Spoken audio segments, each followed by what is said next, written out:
Hey, good morning. My name is Jason Coyle, Operations Section Chief for Southwest Area Team 1. Today is June 15th, and this is your morning operational update for the north zone of the Calf Canyon Hermits Peak Fire. Last night's infrared flight mapped the fire at 335,069 acres. That is an increase of 9,729 acres over the previous IR flight the night before. When I go to the map, I'm going to show you where that increase is. And I just wanted to acknowledge that, yeah, there's a lot of smoke in the area yesterday. And I'll make sure and show you exactly where that was coming from and what here on the north zone, if any actions it informs. Also, when we talk about the smoke, that smoke column made it all the way to Colorado, Kansas, Oklahoma, and Texas. So if you thought you saw a really big smoke column out there yesterday, you saw a really big smoke column out there yesterday. That's accurate. All right, so as we go through this, told you this, or I've shared this with you multiple times before, but that process that we go through about appreciate the context, define the problem, develop an approach, and then red team the plan, that has been ongoing. It's cyclical. We try to be very critical every time we do it. The process is continuous throughout the day, and we invite creativity when we do that. We want to make sure that there's nothing we're missing, and that's really what I mean by invite creativity, is that if we say everything is good and yeah, we're sure this is going to work, and don't worry, it'll be fine, that doesn't help us come up with the best plan. So we try to avoid that, and I'm going to just share with you some of the different ways as we walk through that process, some of the different things that we're thinking about as we enter into the next few days, into today and then the days following. And also, I pinched a nerve in my back, so when I look down more than I normally do, it's not because I don't want to look at you guys. I just I'm having a hard time holding my head up right now. So anyways, about appreciating the context. So the context for this right now is the weather.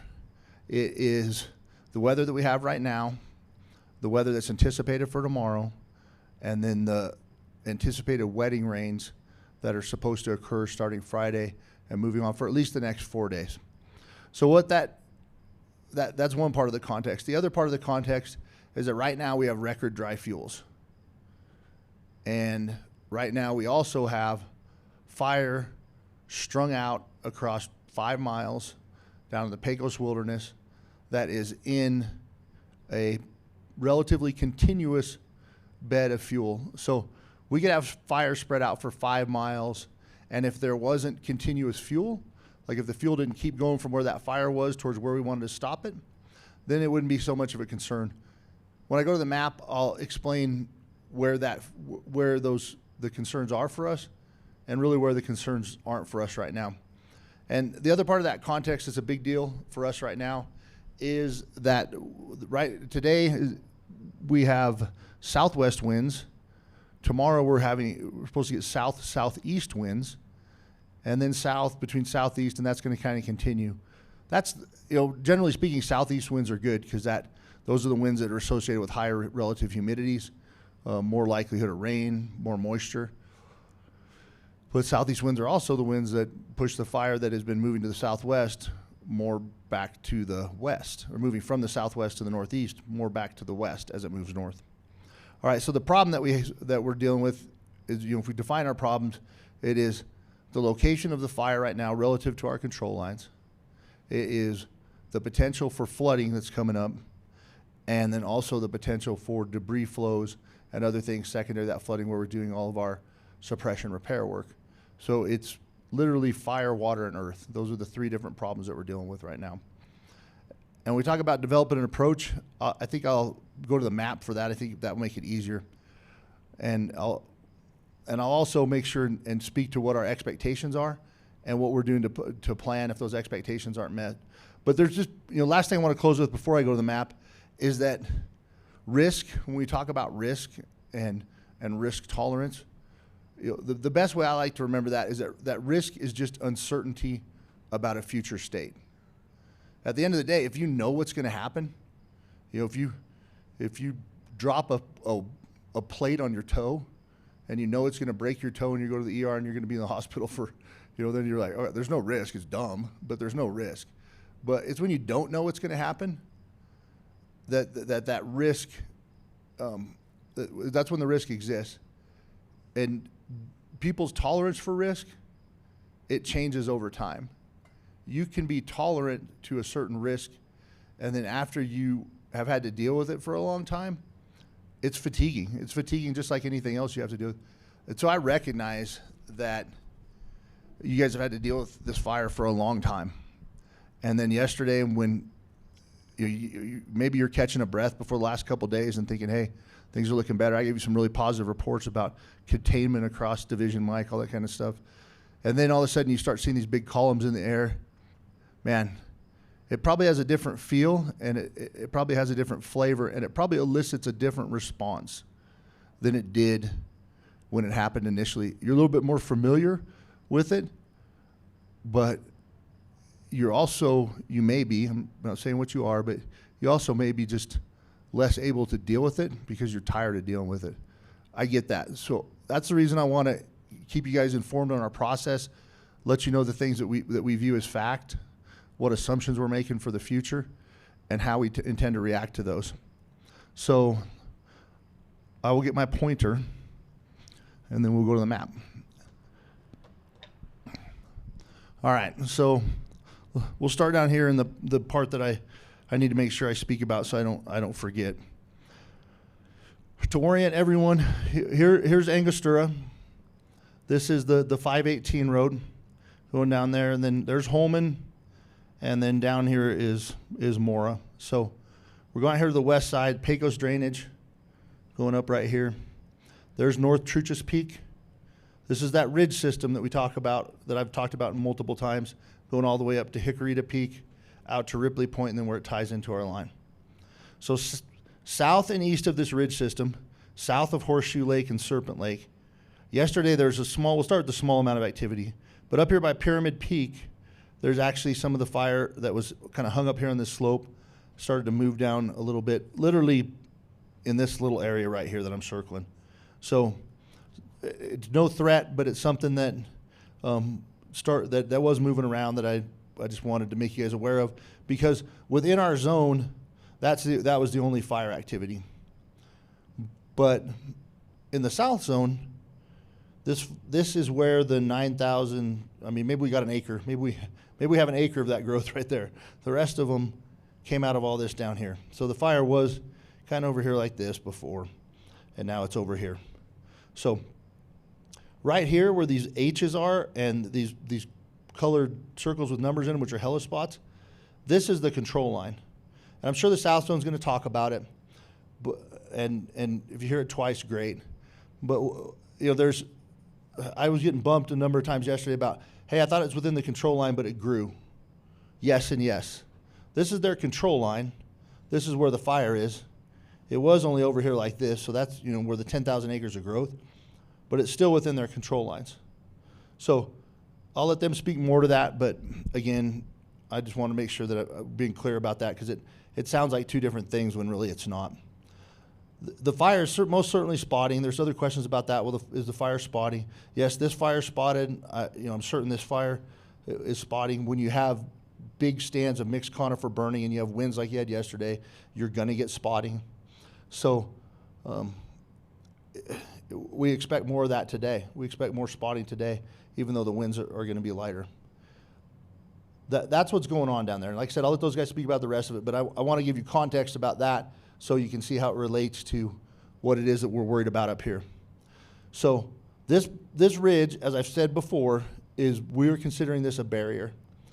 And when I say it's a barrier, and we call it an 80% barrier, or I call it an 80% barrier, it's that if this fire continues to move up and then kind of backs into this area, especially where this wet bottom is here in the South Fork of the Rio Casa River, we're not too concerned about it getting across there. We're going to monitor it closely, and we're going to take actions when there's up here where there's some fuel transitions where we may be able to use buckets or the scoopers to be able to put out the fire if it gets up in there. But there's no sense putting scoopers on this edge of fire right now. It won't do a bit of good. There's too much heat, too much fuel. You would risk aviators unnecessarily. So we're coordinating closely with the south zone, and then if fire gets up here in some of this terrain, especially near these places where we look at them as breaches. So in the low areas that go between these peaks, when there's timber that goes in between them. If that fire happened to move over here, which I don't anticipate it would do, and we would start looking at these things where it says barrier breach over here, because there's potential for the fire to get across there. So that'd be the first if-then statement. If the fire is established in an area that we're able, the fuels allow for us to be able to use aircraft to suppress it, and it threatens going beyond this ridge system, then we would utilize aerial and ground resources to suppress the fire in that area. We'd utilize it there because it presents a threat and because they'd have an opportunity to be effective in that area. So the next if-then statement is, and this is low probability stuff right here, but if the fire crosses north of this ridge system, then we would work to suppress the fire within the two drainages, with the Santa Barbara and I think this is still the Santa Barbara, it's just a different fork. And we would prepare this, we would continue prep on this line. And if the fire reaches this line, then we would actually go off of it with other lines and look to be able to contain that fire footprint as small as we can. Sorry, I got the mic too far away. The idea isn't if fire gets over here that we're just gonna burn all this off. That's not the intent of this line. The intent of this line is to have a place that we can gain quick access, and then we can fork off of it, if you will, to catch whatever fire we need to catch right here. Now that's a good plan right before the monsoons. That would have been a terrible plan in the middle of May, to think we'd be able to just catch a little piece of it. If we can't catch a little piece of it, we have this other line back here. I recognize that other line back here brings a lot of stuff into play, and we don't want that to happen. We also have this line on the 400 road that prevents it from going back to the west. We don't want that to happen either, but we're preparing for that. And then finally, we're going to continue work on this line to the north. So if I was to I'll tell you guys just what's going on over here real quick, and then we'll summarize. The repair work is still ongoing. You can see there's getting more green on the map, especially in these two areas. They'll continue to work south from Guadalupita, north up from Mora and the fish hatchery, and closing in this area. And they'll continue to work south down the 121 from Chacon, and you'll start to see more green on this map over the coming days as we continue to work on that suppression repair.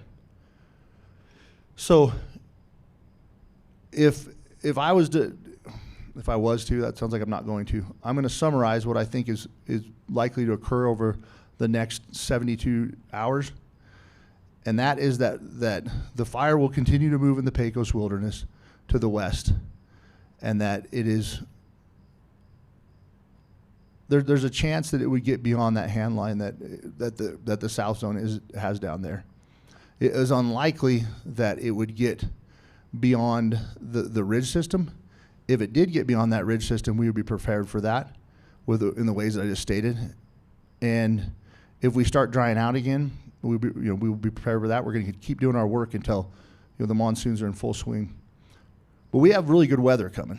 We have 4 days of positive, of a high likelihood, I shouldn't say high, of a likelihood of precipitation. And that's high country, right? That stuff, that's where the storms train. They get more water, they get more moisture down there or up there than we do down in the valleys. So I get that it's concerning, and I would be concerned too. Matter of fact, I am. Half dozen times a day I'm checking on the fire in Flagstaff as it is, within 2 miles of my house. I also understand that seeing that big column and hearing that everything's fine doesn't really jive. So I just wanted to explain what is going on, and that when the South Zone says that it's within their lines, it is within their lines, and it's just moving closer to those lines, and it's moving further north, and it's putting on a heck of a show, and it's burning up a lot of trees in there. But it's not threatening our lines, and I don't anticipate that it will threat or breach our lines. And everything that I've just explained to you is the stuff we're doing in the event that seems more likely, to prevent it from recurring and react to it if it does occur. So that's really the best I can do to kind of explain it with all the uncertainty that's in the environment right now as we're on the edge of this weather transition. And I hope that helped. Thank you.